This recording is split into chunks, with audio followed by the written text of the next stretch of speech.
Uttarakhand police मंथन चुनौतियां एवं समाधान, जिस कार्यक्रम में मैं समझता हूं कि पुलिस विभाग की पूरी क्रीम कह सकते हैं मैडम, एकदम क्लीन है, जिसमें सभी उपस्थित हैं। उस कार्यक्रम में अभी आपने इनको सुना, अपर मुख्य सचिव और पुलिस विभाग भी आप देखती हैं गृह विभाग के नाते, मैडम राधा जी और हमारे पुलिस महानिदेशक साहब श्री अशोक जी और पुलिस विभाग के सभी हमारे वरिष्ठ अधिकारीगण, सभी इस कार्यक्रम में, इस मंथन में सम्मिलित होने वाले उपस्थित सभी अधिकारीगण,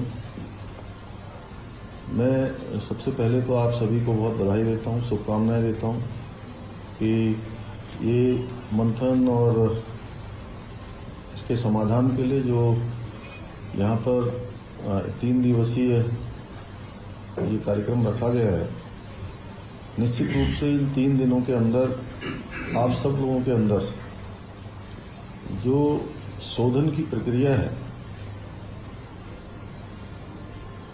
वो और ज़्यादा बढ़ेगी, और ज़्यादा आपके अंदर ऊर्जा, आपके अंदर उत्साह और एक नया वातावरण। 3 दिनों तक बहुत सारे जो नए अधिकारी होते हैं वो अपने सीनियर अधिकारियों से कई बार मिल नहीं पाते, नई सेवा में आते हैं, उनके साथ समय नहीं बीत पाता।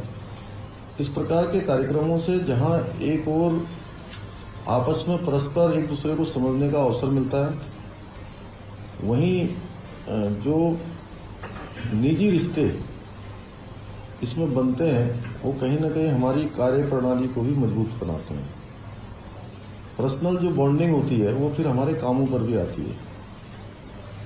हमको लगता है कि कई बार बहुत सारे ऐसे प्रकरण आते हैं जिसमें फाइल एक अधिकारी से दूसरे अधिकारी के पास जाती है, दूसरे से फिर ऊपर जाती है, तो उसमें जब नीचे से फाइल चलती है, अगर उनके आपस में रिश्ते ठीक रहते हैं तो नीचे से फाइल बनकर आई तो ऊपर का जल्दी चली जाती है। नहीं तो जैसा अभी थोड़ी देर पहले अशोक जी कह रहे थे कि वो डीजीसी ने गड़बड़ कर दिया और उसने गड़बड़ कर दिया, उसने ठीक नहीं करा, उसी प्रकार से हमारे विभागों में भी हो जाता है। तो इस कार्यक्रम से जहां इन सब चीज़ों को, जो हम लोगों का एक मंत्र है, सरलीकरण का मंत्र, समाधान का मंत्र, निस्तारण का मंत्र, उसमें भी जरूर कहीं न कहीं आगे बढ़ाने में और तेज गति लाने में ये हमारा मंथन शिविर बहुत सहायक सिद्ध होगा। मुझे खुशी है कि आप सब अधिकारीगण इस पूरे मंथन में 3 दिनों तक लगातार गहन चिंतन करेंगे, चर्चा करेंगे, और इसके माध्यम से जहां हमारी पुलिसिंग बहुत अच्छी हो। बहुत सारे अभी प्रेजेंटेशन यहाँ पर आए हैं और सभी प्रेजेंटेशन बहुत अच्छे हैं। कुछ हमारे सामने चुनौतियां भी हैं। काम हम लोग बहुत अच्छा करते हैं, कई बार जो जिले के लेवल पर, हमारे हेडक्वार्टर के लेवल पर सभी काम, प्रयास सभी में अच्छा होता है, लेकिन अंततः अगर रिजल्ट अच्छा नहीं आया तो फिर जो लोगों को दिखता है, जो दिखता है वही क्या कहते हैं, वही बिकता है ना, तो पुराना जी। तो कैसे जो हम कर रहे हैं उसका ठीक प्रकार से प्रस्तुतिकरण भी होना बहुत जरूरी है। अब बहुत सारी चीजें हैं। एक तो देखिए, हम ये राज्य जो हमारा है ये पर्यटन आधारित राज्य है। अभी मैं आपके आंकड़े देख रहा था कि 47 लाख आपने इसमें दिखाए हैं 4 धाम में, और 4 करोड़ आपने कावड़ में दिखाए हैं। इतनी बड़ी संख्या में लोग यहाँ आ रहे हैं, तो हमारा तो यह है कि यहाँ पर जियो क्राइम होना ही चाहिए। लोग सुरक्षित अपने आप को महसूस कर रहे हैं। जैसी कंडीशन में सोचा ही ना कि उत्तराखंड हम जाएं, लेकिन कुछ प्रकरण ऐसे हो जाते हैं जाने अनजाने में उसमें कई बार आप लोगों का भी क्या करना, जब कोई घटना हो जाएगी तो उसमें क्या कर सकते हैं। तो उसके कारण से बहुत हम लोगों को दिक्कत भी होती है। छोटे छोटे प्रकरण जो है आजकल मीडिया, सोशल मीडिया के माध्यम से पूरे देश दुनिया में चले जाते हैं। और देवभूमि तो free, crime free, drugs free और जितने प्रकार के भी जो गड़बड़ियां हैं वो पुलिस ही उसका समाधान है। हम लोगों ने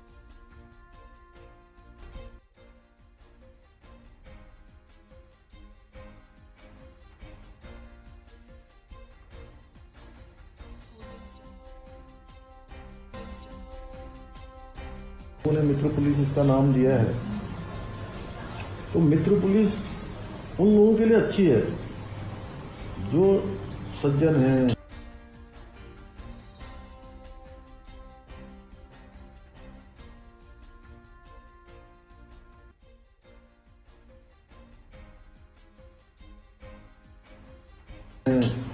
अच्छा काम करते हैं, कानून का पालन करते हैं, सभ्य लोग हैं, अच्छी सोसाइटी को जीते हैं।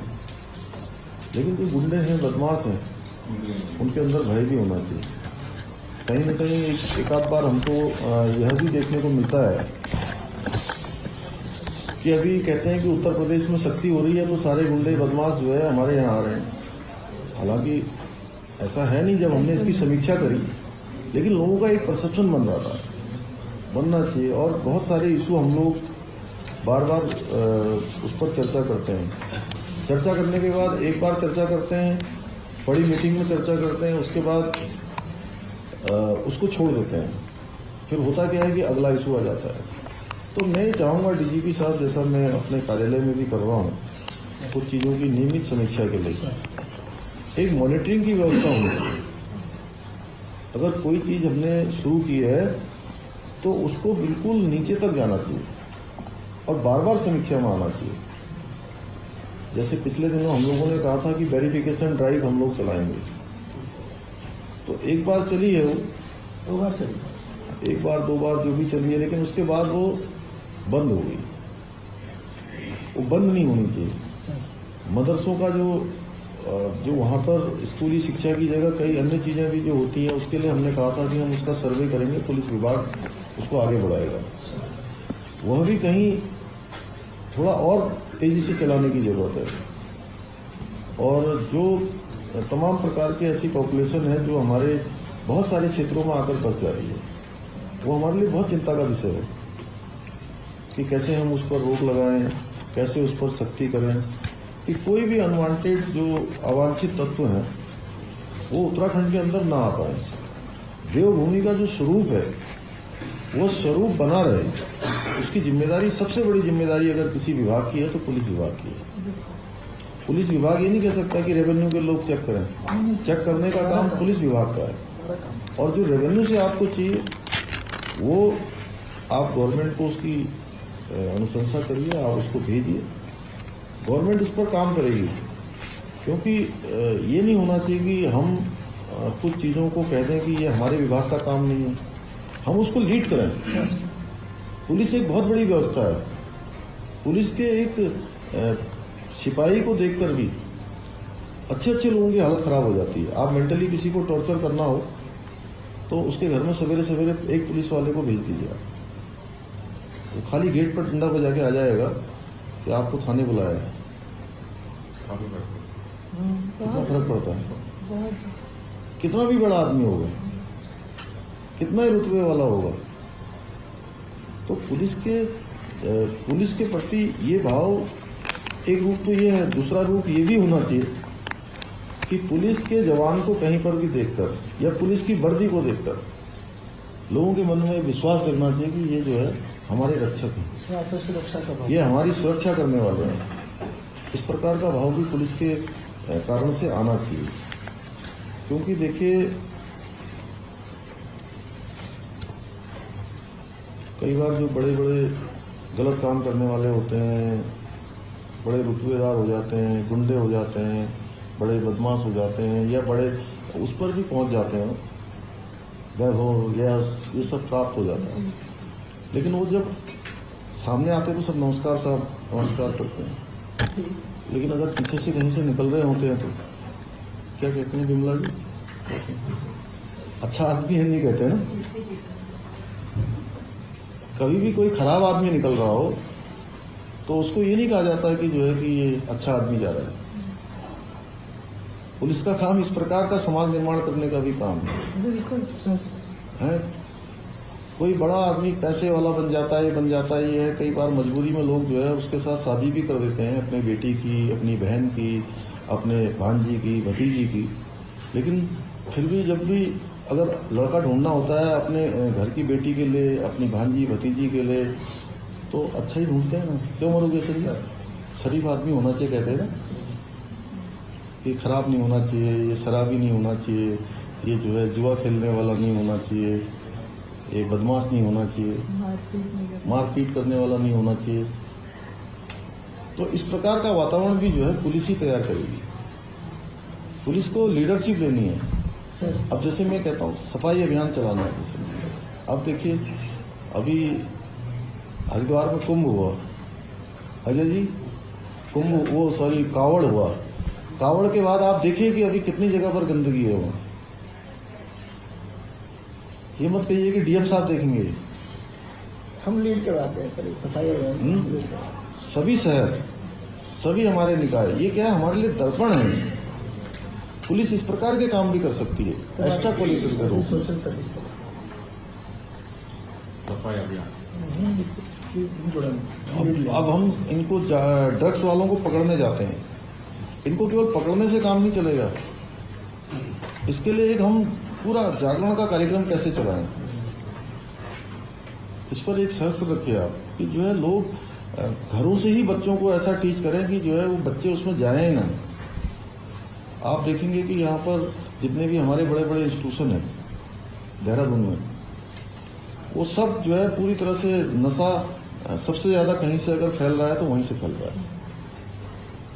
शुरू में पता ही नहीं लगता है, 1 साल के बाद पता लगेगा या 6 महीने के बाद पता लगेगा। तब तक वो बच्चा इतना ज्यादा अंदर घुस जाएगा कि आप समझ लीजिए कि फिर उसको लौटने की जो है बहुत मुश्किल होती है उसको। अभी और भी हमारे लिए चुनौतियां हैं कि जैसे हमारा साइबर क्राइम है, जो अखबारों में रिपोर्ट आती है कि साइबर क्राइम में जो है हमारा थोड़ा और हमको काम करने की आवश्यकता है। तो कैसे हम और अच्छा कर सकते हैं। जो मैं अब क्योंकि क्या है देखिए, आप लोग हैं, आप लोग स्वयं को यहाँ से डीजीपी साहब एक हायर किए, डीजीपी साहब के बाद हमारे प्रसाद साहब हैं, मरुगे सिंह जी हैं, ये अमित जी हैं, आप लोग हैं। तो यहाँ से व्यवस्थित होता हुआ चलेगा तो सब व्यवस्थित हो जाएगा नीचे तक। अगर ऊपर से व्यवस्थित नहीं होगा तो नहीं होगा। मानसिक स्वास्थ्य अच्छा होना चाहिए। पुलिस के जवानों की हम कैसे चिंता करें, और इसके लिए मैं आपको बताऊं कि मैं अभी 3 दिन में सागर गया था मध्य प्रदेश, और मेरे पिताजी महारेजिमेंट में उन्होंने नौकरी शुरुआत करी, मैं वहाँ गया तो वहाँ मैंने कहा कि मैं जो पॉलिटिकल मेरे प्रोग्राम है और लोगों से मिलना है वो मैंने पहले कर लिया। उसको करने के बाद मैं उन्हीं के सेंटर के अंदर जाके जो उनका गेस्ट हाउस था मैं वहीं रहा, मतलब 2 दिन तक। तो मैंने जो सबसे अच्छी बात देखी वहाँ कि फौज के जो जनरल थे वो आए थे, वो क्योंकि उनको मेरे कार्यक्रम के लिए लगाया गया था, दिल्ली से आए थे। उनका नाम था जनरल बंसी पोनप्पा। तो वो अपने जेसीओज को और अपने सीएचएम को, बीएचएम को, सीएचएम होता है कंपनी हवलदार मेजर, बीएचएम होता है बटालियन हवलदार मेजर, उन लोगों को भी बहुत अच्छी, जैसे क्या कह रहे थे राजेश साहब, तो इतने प्यार से बोल रहे थे कि राजेश साहब खड़े हैं। वो जीप सी चला रहे थे और मैं उनके बगल में बैठा हुआ था। मैंने कहा मैं ये तो जिम के पास अभी आया था, वो आपके जो है सूबेदार मेजर साहब खड़े हैं, एसएम साहब। तो बोले हाँ ये हमारे एसएम साहब हैं। और जैसे ही वहाँ पहुंचे तो उन्होंने उनका नाम लेके कहा साहब, जनरल साहब ने, और इतनी आत्मीयता से कहा कि उनके अंदर से श्रद्धा मतलब फूट रही थी।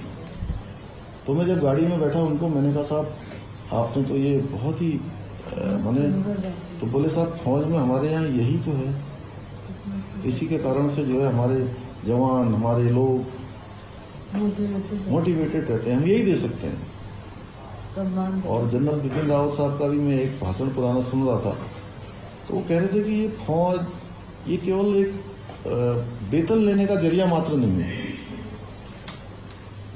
ये कहीं ना कहीं इससे बढ़कर है। तो क्या हम ये मत कहिए कि भी पुलिसिंग में ये नहीं हो सकता, क्या पुलिसिंग में भी अगर ये अच्छी शुरुआत है तो हम ये कर सकते हैं क्या?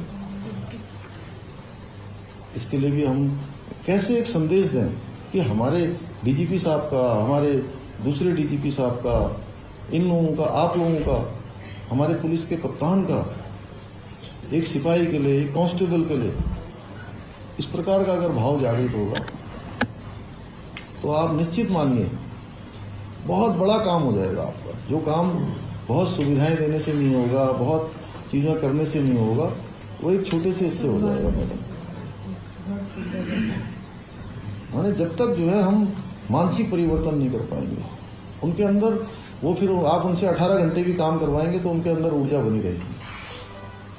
और ये पहले के समय में होता था कि मंत्री बन गए साहब, विधायक बन गए, एमपी बन गए, चीफ मिनिस्टर बन गए, भारत सरकार में मिनिस्टर बन गए, आप लोगों की सेवा में आ गए, प्रशासनिक सेवा में आ गए। जो मैडम की है, मैडम तो दोनों सेवाएं में रही हैं, पहले आपकी में रही हैं, फिर उसमें रही हैं। मैडम तो इंसान है सब। तो मैंने कहने का मतलब मेरा है कि जो है नहीं सर, ये बहुत ही अच्छी बात आपने बताई।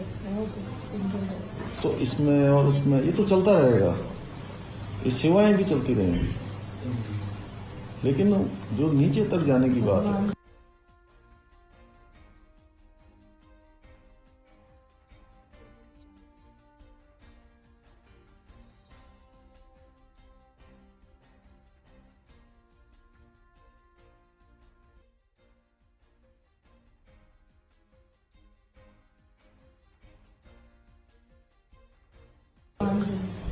सम्मान देने की बात है, उससे क्या है कि एक बड़ा क्रांतिकारी परिवर्तन आएगा।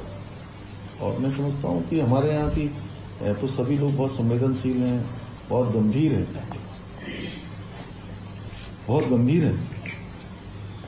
तो कैसे जो है हम एक अच्छे इंसान के रूप में भी जाने जाएं, यह भी हमको प्रयास करना चाहिए थोड़ा।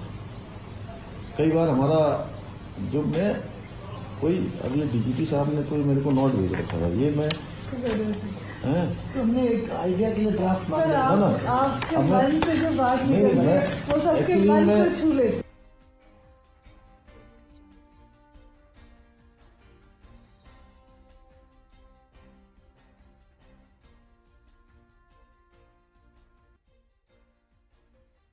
वहां मैं चिंतन में गया दूसरे दिन, वहां भी मैंने वहाँ पे देखा आपके मन की बात हो गई। तो मुझे जो लगता है, अब कई बार अब उत्तर प्रदेश पुलिस, देखिए उत्तर प्रदेश पहले क्या था, बहुत ज्यादा वो होता था वहां पर, कहते थे लोग अपराध होते हैं, बहुत बड़े गड़बड़ियां होती हैं, माफिया गुंडे, वहां पर बड़े बड़े गिरोह चलते थे। धीरे धीरे वो सब समाप्त हो गया।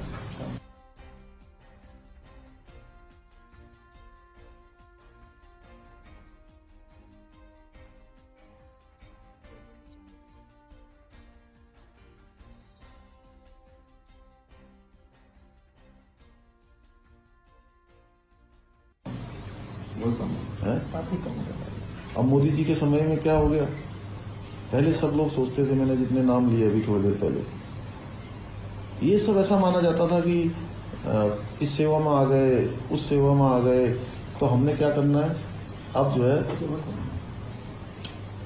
सेवक तो अब बन रहे हैं सब लोग। पहले क्या है कि बन गए तो अपना फिर आगे शासक बन गए करना है, मतलब शासक उसमें अपना मतलब ध्येय कुछ और रहता था। अब ध्येय जो है बदल गया, मिशन मोड में रहना है, सेवा में रहना है। ये भाव जबरदस्ती नहीं जगाया है डीजीपी साहब, तो अपने मन से हम ही लोग हैं। हम लोगों को कभी ये नहीं लगता कि अब हम लोगों को जो है कुछ जन सेवा के अलावा या अपने जो है काम के प्रति, अपने राज्य के प्रति, उसके अलावा कुछ सोचे। और ये भाव किसी ने जबरदस्ती नहीं जगाया है। ऐसी जो हमारी प्रशासनिक सेवाएं हैं, अन्य सेवाएं हैं, अब देखिए अच्छी अच्छी ट्रेनिंग शुरू हो गई। लाल बहादुर शास्त्री एकेडमी में अच्छे अच्छे लोगों के लेक्चर होते हैं। कर्मयोगी उनको बना दिया जा रहा है, उनको भी एक मिशनरी मोड में डाल दिया जा रहा है। तो ये भाव जगाने का काम, यह भी जो है हम लोगों की बड़ी जिम्मेदारी है। तो इसलिए मैं कहता हूं कि भाई कम से कम एक संवेदनशीलता के साथ हम नीचे तक जाएं, लोगों का काम करें। अभी उत्तर प्रदेश में मैं कह रहा था कि इतने सारे अपराधों की बात होती थी पहले, आज हमसे थोड़ा सा वो ज्यादा है, बहुत क्लोज है। बहुत क्लोज। 154 दिख रहा था ना वहाँ पर, हमारा 132 है, 37, तो थोड़ा सा अंतर है। और उत्तर प्रदेश के पुलिस के किसी भी कप्तान के उनके COG नंबर हैं सबके।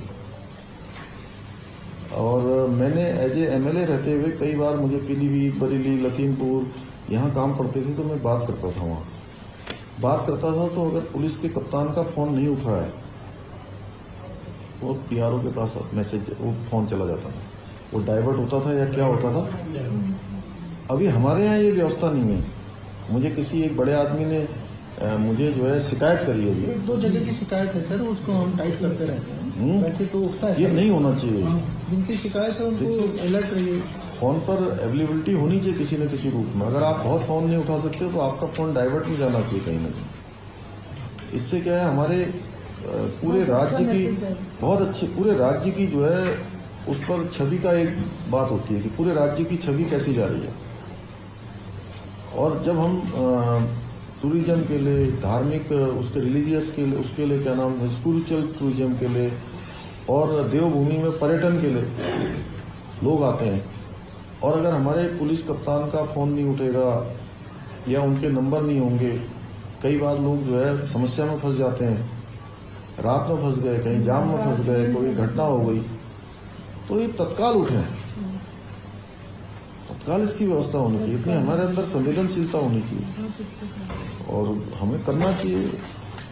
मैं आप सबसे यह भी अपेक्षा करता हूं कि अपराध के खिलाफ तो हमें जीरो टॉलरेंस में रहना ही है, वहीं कहीं ना कहीं एक करप्शन जो हमारी बड़ी समस्या है, उसके लिए भी हम लोगों को जो है, जो जीरो टॉलरेंस की नीति है उसको अपनाना है और उस पर भी जो है जरूर इस पर चर्चा होनी चाहिए कि नीचे के लेवल पर जो एक बार बार शिकायतें आती हैं, ये शिकायतें नहीं आनी चाहिए। और कई बार मैंने सुना है ऐसा कि लोग ये कहते हैं कि जो है नीचे के लेवल पर करप्शन करते हैं और कहते हैं साहब ये जो है हमने ऊपर तक देना है।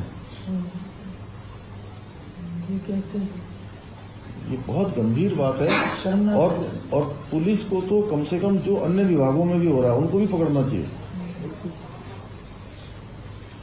कैसे हम लोग एक नया कल्चर यहाँ पर बनाएंगे? ये बनाने के लिए हमको पहले ऊपर से व्यवस्था को ठीक करना होगा।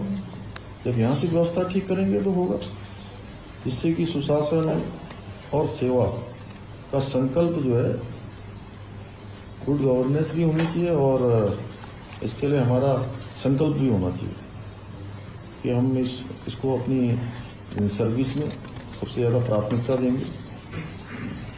और जहाँ अपराधियों में तो पुलिस का डर होना ही चाहिए, वहीं जो हमारी बहन बेटियां हैं जिनके बारे में बार बार हम लोग बात करते हैं, वो महिला सशक्तिकरण का, सुरक्षा का, ये संकल्प हमारा जो है बहुत प्राथमिकता से दिखना चाहिए। पिछले दिनों की जो बैठक में हम लोगों ने तय भी किया था कि सुरक्षा और सशक्तिकरण, जहाँ सुरक्षा प्राथमिकता है वहीं सशक्तिकरण भी हो। इसमें भी पुलिस के लोग, जैसे अभी प्रशासनिक सेवा में बहुत सारे लोग अन्य प्रोफेशन से आए, जैसे डॉक्टर थे, तो एक आध डीएम ने जो है वहाँ अपने यहाँ 100 से भी 150 से भी ज्यादा मरीजों को देख लिया। डॉक्टर प्रसाद साहब अपनी नौकरी भी कर रहा है और डीएम जो है मरीजों को भी देख रहा है। तो एक आदर्श है, उदाहरण है, मतलब कि केवल सेवा वेतन के लिए नहीं हो रही है, सेवा केवल औपचारिक नहीं हो रही है, 10 to 5 नहीं हो रही है। हर मनुष्य के पास, मैंने कहा कि चाहे आदमी छोटा होगा बड़ा होगा, हम सबके पास टाइम बराबर ही है। बस बात इतनी है कि भाव किसका जग रहा है। भाव जग गया तो हम जरूर जो है वहां पहुंच गए। कहते हैं कोई भगवान जो है साक्षात दिखाई थोड़ी ना देते हैं, भाव में ही भगवान होते हैं, भाव में ही जो है परमात्मा का वास होता है। तो उस प्रकार का भाव हमारा जगे और इसके लिए हमको जो है जहां संकल्प लेना होगा वहीं मैं चाहता हूं कि 2025 में जो हमारा स्थापना दिवस है उसमें हमारा ड्रग्स फ्री हो जाए और उसके लिए हम लोग यहाँ पर एक अच्छी कार्य योजना भी बनाएंगे।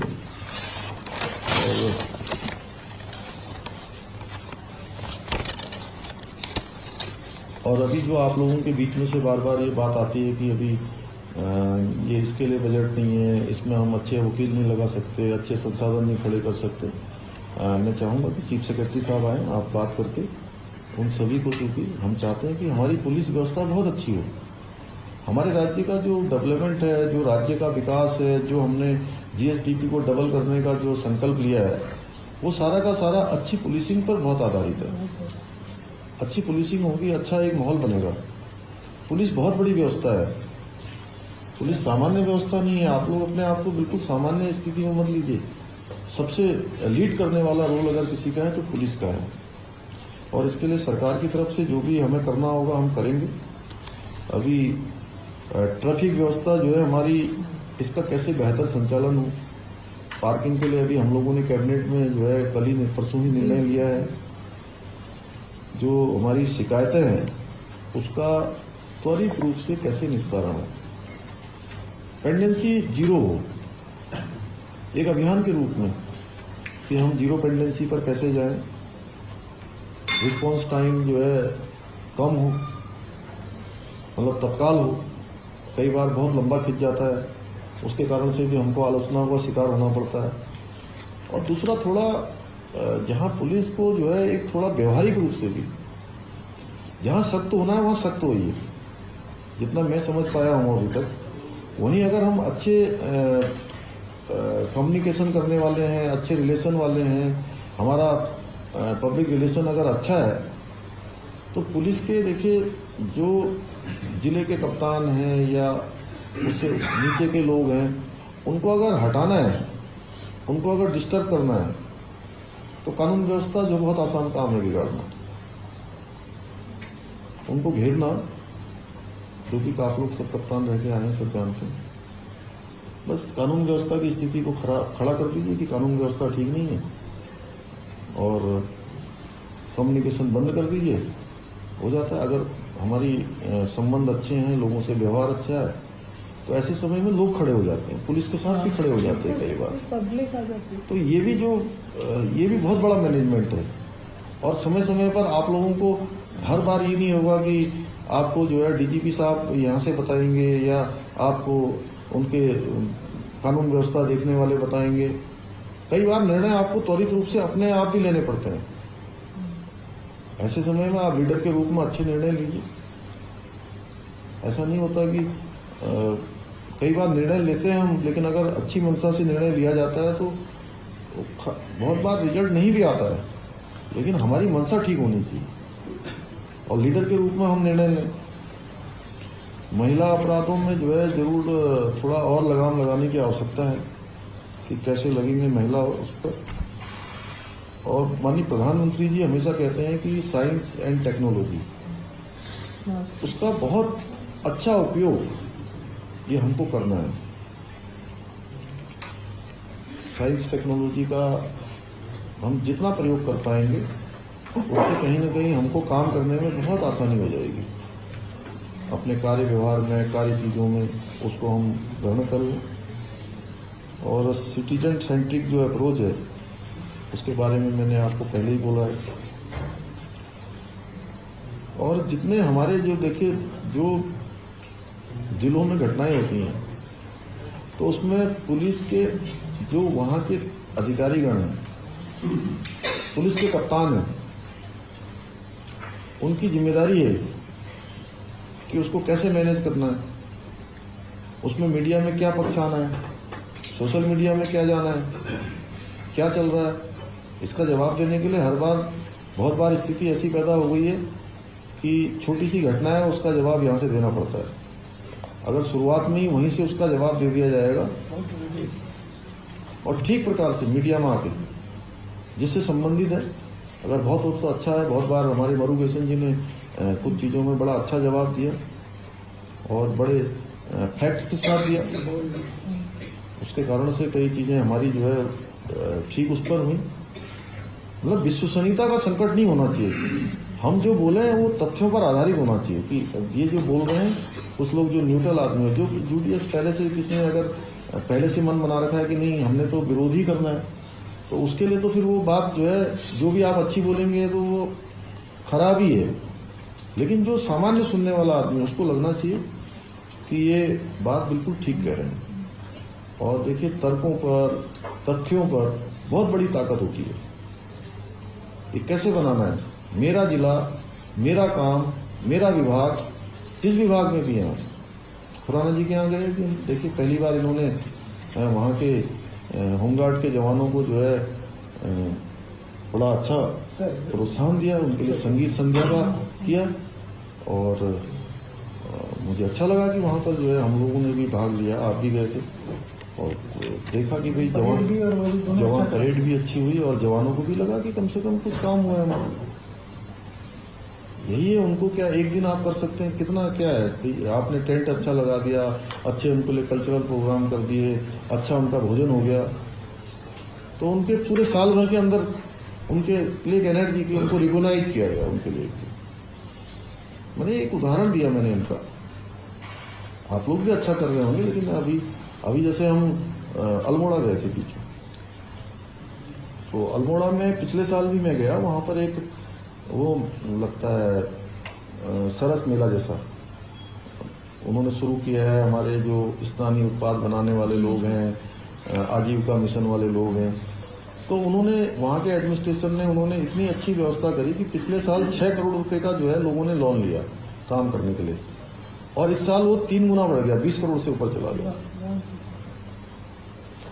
तो जहां जहां गए मैंने उनका उदाहरण हर जगह दिया, सारे डीएम को बताया मैंने कि भाई ऐसे करिए ऐसे करिए।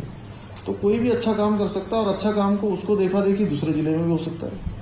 एक जगह पर कोई अच्छा काम हो रहा है तो उसको अन्य जिलों में भी शुरू किया जा सकता है।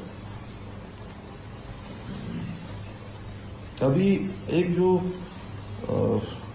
सीएम हेल्पलाइन वाला है वो विषय आप लोगों के सामने आ ही गया है। उस पर आप लोगों ने बिल्कुल लगातार प्रत्येक सप्ताह समीक्षा आपके स्तर से यहाँ से शुरू होकर एक हायरार्की के अनुसार नीचे तक जाएगी। और अभी जो कोविड है वो कोविड अभी खत्म नहीं हुआ, फिर से शुरू हो गया है। तो उसके लिए भी जरूर हमको जहाँ जागरूकता और सतर्कता दोनों रखनी है, उस पर भी काम करना है, क्योंकि इसके बाद हम लोग अभी तुरंत ही कोविड की बैठक में जाना है। और पुलिस के जो नीचे के जवान वगैरह हैं उन सबको हम कैसे थोड़ा और आत्मीयता से और कैसे उनको करते हुए जो पुलिस विभाग का आवास से संबंधित है और अन्य सुविधाओं से संबंधित है, उस पर हम लोगों को काम करना ही है। और हम लोग उसको पहले से भी लेकर चल रहे हैं। जवानों की भर्तियाँ अभी चली गई हैं और पुलिस जो खेल कोटा है वो भी हम लोगों ने इसमें शुरू करने की घोषणा कर दी है। 23 में 1000 पदों पर भर्ती होनी है और अभी 1500 जो 21 कांस्टेबल हैं उनकी भर्ती प्रक्रिया चल रही है। 1521 पीआरटी जवानों द्वारा भी जो हमारी जो सेवाएं हैं उसको भी स्थायी करने के बारे में हम लोग काम कर ही रहे हैं। तो ऐसे स्थायी रूप से मिल जाए। तो मुझे पूरा विश्वास है कि ये जो आज का मंथन कार्यक्रम है, मैं तो चाहता कि जो है कि अब चूंकि ऐसा कार्यक्रम हो गया है कि मैं भी व्यस्त हूँ, नहीं तो मैं भी किसी न किसी कार्यक्रम में आके आपके साथ पीछे बैठा होता, जैसे मैं वहाँ बैठा था लाल बहादुर शास्त्री में, और वहाँ पर देखता उन्होंने बहुत अच्छा वहाँ पर डिस्कशन हुआ और जो मतलब जूनियर अधिकारी जिनको कहते हैं वो बहुत ही अच्छा प्रेजेंटेशन कर रहे थे और सीनियर लोग उनसे जो है प्रश्न पूछ रहे थे। और इसमें डीजीपी साहब, इस बार तो शायद मेरे ख्याल से ये शुरुआत आपने की है, इसमें कुछ स्पीकर भी अगर बाहर से आ जाए कभी, जिन्होंने अपने अपने क्षेत्रों में अच्छा काम किया है, एक्सपर्ट्स, तो रिक्वेस्ट की थी सर, और सवेरे सवेरे इनको योगा करवाते, आप लोग सब लोग एक जगह पर रहते, तो ये इसीलिए है कि ये जो है पूरा 3 दिन में सब लोग जो छोटा मोटा कभी कभी मन में आपस में बात करते करते, काम करते करते थोड़ा बहुत वो दही जम जाता है ना, क्या बोलते हैं कि बर्फ नहीं जमती है, दही जम जाती है। बर्फ नहीं कह रहा हूं मैं उसको, ठीक है प्रसाद साहब, वह भी जो है बहुत जरूरी है। हाँ। और देखिए, जिसके भाग्य में जो होता है, जिसके माथे में लिखा होता है ना, वो उसको मिल ही जाता है, उसको कोई रोक नहीं सकता। सही है सर। और ठीक है, बहुत बार हमारे जो संसाधन और हमारी जो काम करने का जो क्षेत्र है वो सीमित है, क्योंकि उसमें मैं बहुत विस्तार से नहीं जाना चाहता, लेकिन फिर भी हम लोगों की कोशिश ये रहती है कि सभी लोगों को काम करने का अवसर दिया जाए।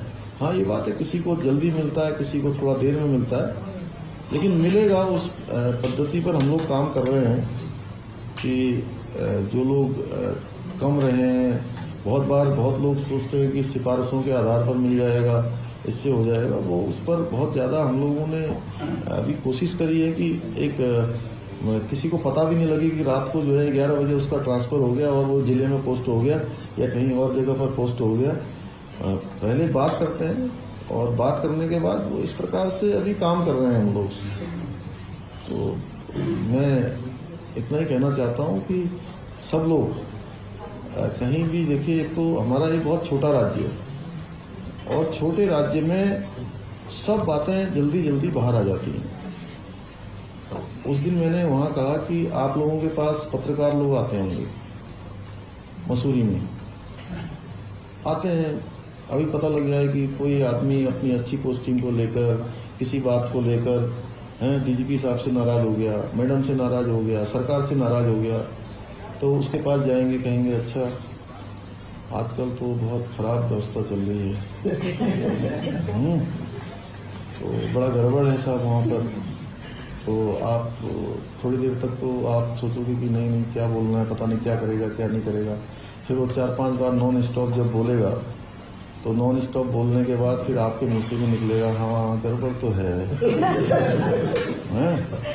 और इतने आपने कहा, उसने पकड़ लिया। फिर क्या है कि एक ये जो निंदा होती है, ये रस बड़ा अच्छा होता है, ये जितना सुनते जाइए तो अच्छा लगता रहता है, ताक वाले भी, है ना।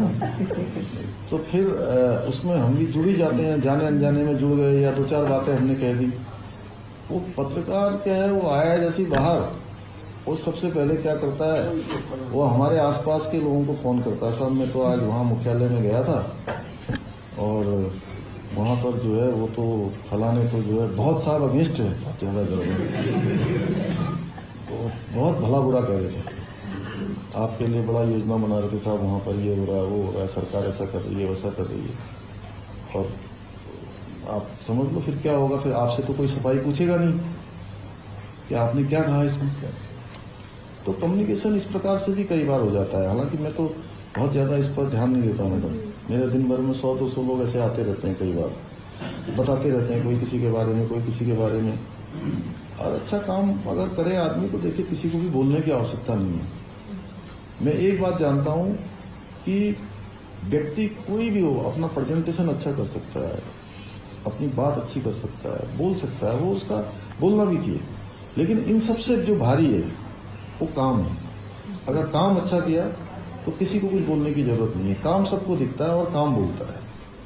तो मुझे पूरा विश्वास है कि आज का ये मंथन कार्यक्रम जो हमने थीम दी है, जो हम लोगों ने संकल्प लिया है कि हम पूरे देश के श्रेष्ठ राज्यों में, अग्रणी राज्यों में हम शामिल होंगे, तो इस कार्यक्रम से कहीं न कहीं हम उस दिशा में आगे बढ़ेंगे और इसमें जो महत्वपूर्ण आप सबके विचार आएंगे वो विचार निश्चित रूप से आगे ले जाएंगे और पुलिस को तो ले ही जाएंगे, विभाग को ले जाएंगे, राज्य को भी आगे ले जाने में बहुत सहायक सिद्ध होंगे। एक बार मैं पुनः आप सभी को इस आयोजन के लिए बहुत शुभकामनाएं देता हूँ, बहुत बधाई देता हूँ। धन्यवाद। किसान सम्मान दिवस के अवसर पर आयोजित आज के इस कार्यक्रम में प्रदेश के कृषि शिक्षा एवं अनुसंधान विभाग के मंत्री श्री सूर्य प्रताप शाही जी, प्रदेश के उद्यान और कृषि विपणन मंत्री श्री गणेश प्रताप सिंह जी, कृषि शिक्षा अनुसंधान विभाग के राज्य मंत्री सरदार बलदेव सिंह गोलक जी, कृषि उत्पादन आयुक्त श्री मनोज कुमार सिंह जी, अपर मुख्य सचिव कृषि डॉक्टर दिनेश चतुर्वेदी जी, अध्यक्ष उपकार कैप्टन विकास गुप्ता जी, आज के इस किसान सम्मान दिवस के अवसर पर आयोजित कार्यक्रम में उपस्थित सभी अन्नदाता किसान भाइयों बहनों, कृषक उत्पादन संगठनों से जुड़े हुए सभी प्रतिनिधिगण और उपस्थित भाइयों बहनों, आज महान किसान नेता चौधरी चरण सिंह जी की पावन जयंती है। मैं इस अवसर पर भारत के पूर्व प्रधानमंत्री और महान किसान नेता चौधरी चरण सिंह जी की किसान और किसान कल्याण के लिए किए गए योगदान का स्मरण करते हुए उन्हें प्रदेश वासियों की ओर से विनम्र श्रद्धांजलि अर्पित करता हूं। भाइयों बहनों, हम सब जानते हैं आजादी के तत्काल बाद चौधरी साहब ने इस बात को आजाद भारत में स्पष्ट कर दिया था कि अगर भारत को दुनिया की एक ताकत के रूप में उभरना है तो हमें देश के अंदर खेती और किसानी पर ध्यान देना होगा। भारत के विकास का मार्ग खेत और खलिहान से निकलेगा और उनकी दूरदर्शी जो दृष्टि थी वह आजाद भारत के लिए किसान और किसान कल्याण के लिए आज भी हम सब के लिए एक मार्गदर्शन के रूप में है। चौधरी साहब के सपनों को साकार करने के लिए अपने अन्नदाता किसानों के जीवन में व्यापक परिवर्तन लाने के लिए और अन्नदाता किसानों की आमदनी को दोगुना करने की दृष्टि से ही 2014 में प्रधानमंत्री मोदी जी ने सत्ता संभालते ही अनेक कार्यक्रम प्रारंभ किए। जो कार्यक्रम प्रारंभ किए थे उसमें लक्ष्य एक ही था कि लागत कम हो, उत्पादकता बढ़े। आज किसान सम्मान दिवस के अवसर पर आप सबने इस बात को देखा होगा।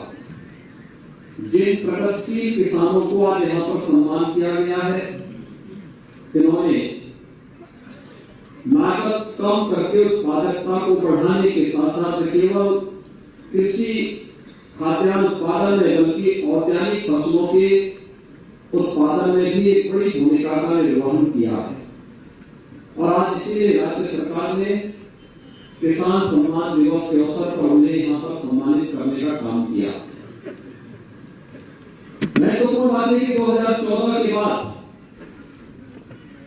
जो धरती माता हम सबको पेट भरने के लिए केवल अन्न देती है बल्कि हमारे स्वावलंबन और सम्मान का आधार भी बनती है, उस धरती माता के सेहत की रक्षा के लिए स्वास्थ्य कार्ड की व्यवस्था प्रधानमंत्री मोदी जी ने प्रारंभ की।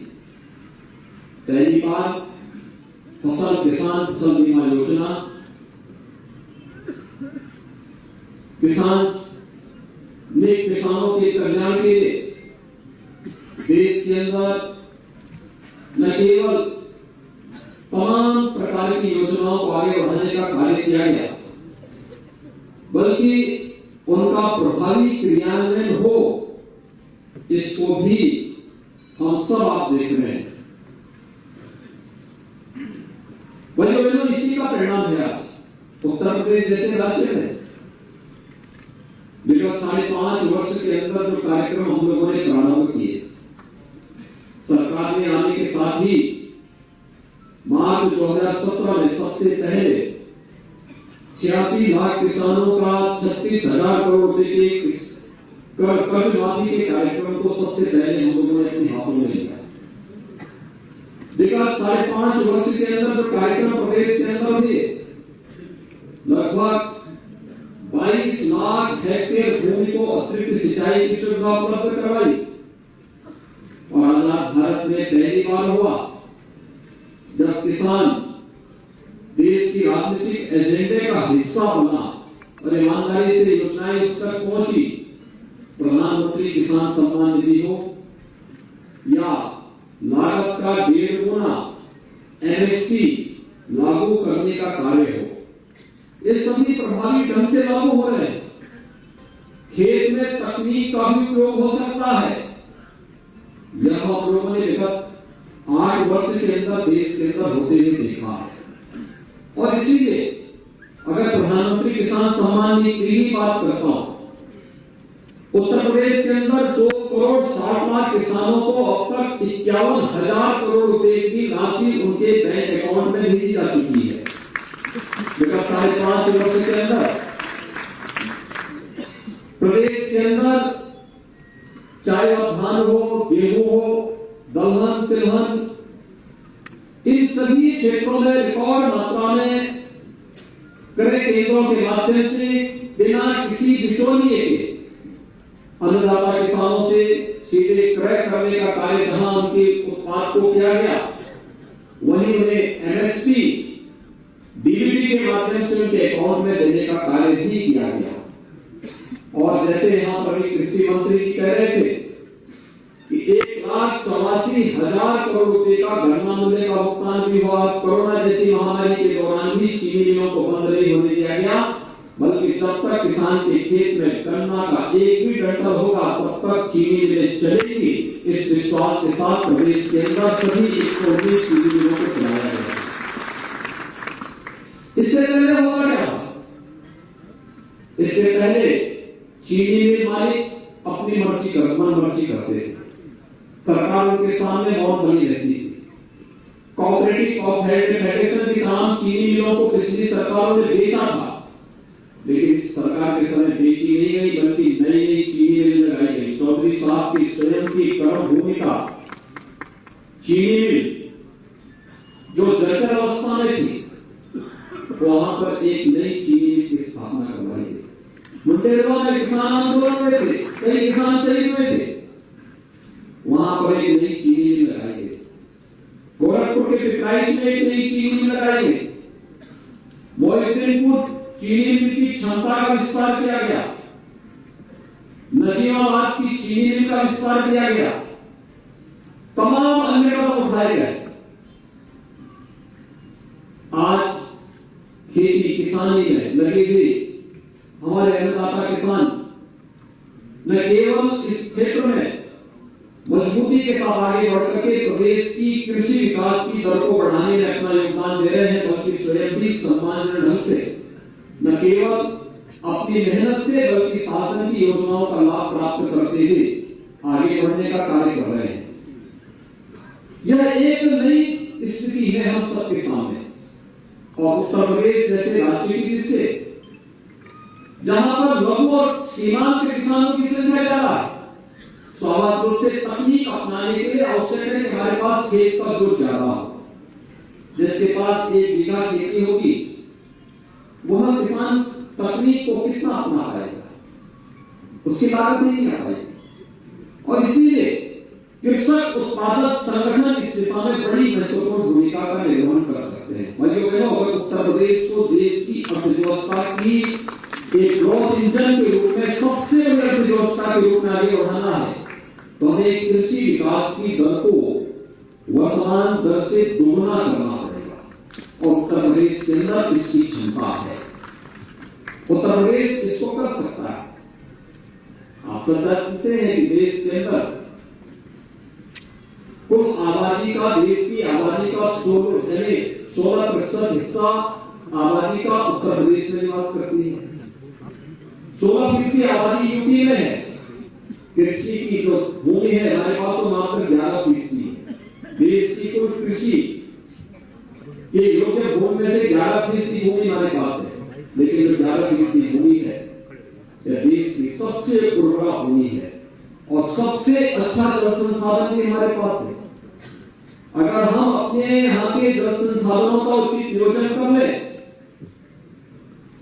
कहीं कोई पानी की कोई कमी नहीं खेती के लिए पड़ सकती। और इस 11% भूमि पर उत्तर प्रदेश का हमारा अन्नदाता किसान देश के कुल खाद्यान्न की आपूर्ति का 20% आपूर्ति केवल उत्तर प्रदेश करता है। और उस 20% आपूर्ति के लिए और उस क्षमता को बढ़ाने की आवश्यकता उत्तर प्रदेश के अंदर देश के अंदर महसूस होती है, बल्कि उत्तर प्रदेश के अंदर क्षमता है कि वह इसको आगे बढ़ा सके। और इसलिए आवश्यक है कि अगर प्रधानमंत्री जी की मंशा के अनुरूप देश के अंदर देश की अर्थव्यवस्था को आदरणीय प्रधानमंत्री जी ने $5 ट्रिलियन की इकोनॉमी बनाने की बात की है, उत्तर प्रदेश की अर्थव्यवस्था को इसके लिए $1 ट्रिलियन की अर्थव्यवस्था बनाना पड़ेगा। और $1 ट्रिलियन की अर्थव्यवस्था की आवश्यक है कि उत्तर प्रदेश के अंदर हम कृषि विकास की दर को बढ़ाएं। और कृषि विकास दर की दर को बढ़ाने में एफपीओज और तकनीक बड़ी भूमिका का निर्वहन कर सकती है। वह आज की सबसे बड़ी आवश्यकता है। डबल इंजन की सरकार ने इस दिशा में प्रयास प्रारंभ किए हैं। आज आप देख रहे होंगे राज्य सरकार के द्वारा 4 कृषि विश्वविद्यालय संचालित हो रहे हैं। केंद्र सरकार के द्वारा 2 कृषि विश्वविद्यालय यहाँ पर प्रदेश के अंदर संचालित हो रहे हैं।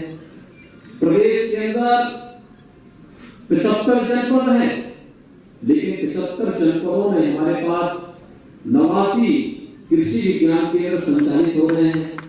कृषि विज्ञान केंद्र 2017 के पहले जिस जर्जर स्थिति में थे, आज आप देख रहे हैं कि वहां पर हर एक कृषि विज्ञान केंद्र में कहीं न कहीं ट्रेनिंग के कार्यक्रम किसानों के लिए चल रहे हैं, डेमोन्स्ट्रेशन होते हैं, उनके सामने बताया जाता है। और इसी में एक नया कॉन्सेप्ट आदरणीय प्रधानमंत्री जी ने देश के अन्नदाता किसानों के लिए दिया है, और वह जो दिया है वह है नेचुरल फार्मिंग मिशन का, प्राकृतिक खेती का। प्राकृतिक खेती में जो हो जाता है, इस बार आपने देखा होगा देर से मानसून आया, लेकिन देर से मानसून आने के बाद जिन अन्नदाता किसानों ने पहले से ही व्यवस्था की थी, नेचुरल फार्मिंग से जुड़े थे, कम सिंचाई में उनकी उत्पादकता अच्छी थी, बहुत असर नहीं पड़ रहा था। अक्टूबर में इस बार मानसून आता हुआ दिखाई दिया, बहुत लेट था, और जब आया तो इतनी ज्यादा बारिश थी उस समय की उसने नुकसान ज्यादा किया।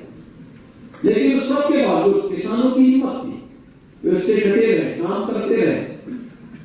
लेकिन यह एक हम सब के सामने उदाहरण है कि अगर 1 एकड़ खेती में किसी किसान को फर्टिलाइजर, केमिकल और पेस्टिसाइड में 15,000 का एक खर्चा आता है, फर्टिलाइजर, केमिकल और पेस्टिसाइड में, तो नेचुरल फार्मिंग में जब वो खेती करता है तो प्राकृतिक खेती में यह लागत मात्र 1,000 रुपये आती है। यानी कुल 14,000 की बचत 1 एकड़ खेती में एक किसान को केवल अपनी सामान्य स्थितियों में ही आ सकता है। और उत्पादकता अगर समय समय पर हम उस कार्यक्रम के साथ जुड़ेंगे तो उतनी ही अच्छी उत्पादकता भी बनी रहती है।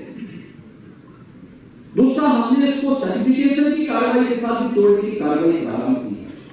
हमने कहा जो ऑर्गेनिक प्रोडक्ट इससे आएगा, इसके लिए प्रदेश के अंदर हर कमिश्नरी स्तर पर एक लैब की स्थापना होनी चाहिए।